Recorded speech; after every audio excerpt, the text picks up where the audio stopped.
Dirisu, dugaan kee mul'ataadha. Eenyuun raaseen habaabsu, injifannoo gonfachuun kee. Kan dhugaa dubbachuu, jireenya isaa boreessee, yaa lubbuu wareegee, oromiyaa dabarsee, wosinta ganne seenaa, itti dhiigaan barreessee, sinirra boonne seenaa, wanta dhiigaan barreessee.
enyurrasin ababso ingifano gonfacho kenmanseso dubange ullasoda enyurrasin ababso ingifano gonfacho kenmanseso anduga dufacho enya saboreti ya hatukuibareki omiya utobarzi wasitogon nesena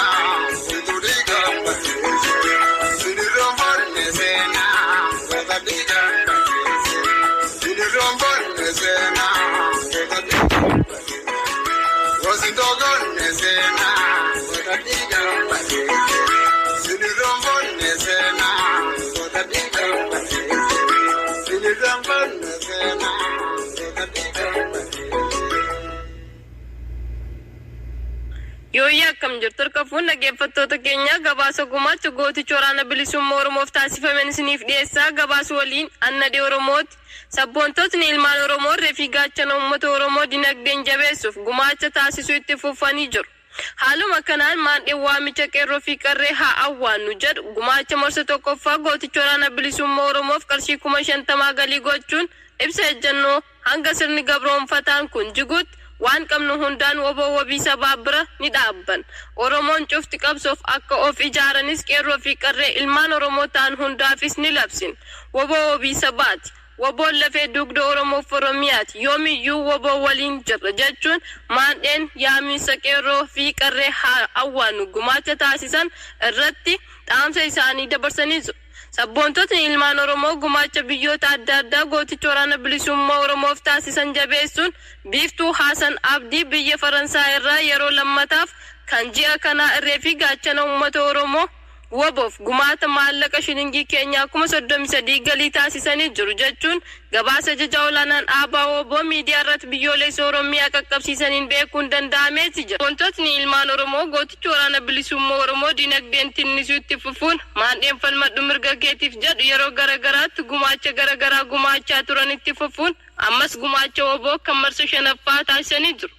Biyyoota akka Niizerlaand, Dubaay fi Kuweet irraa kanneen walitti gurmaa'an Faajii qabsoo gaaddisee roobaa Oromiyaa guutamaa sabaamboon Oromiyaa badhaatuu haadha baabuu Oromiyaa falmat magartuu bilisummaa xumura gabrummaa abdii sabaa sabboontuu arsii boontuu Oromiyaa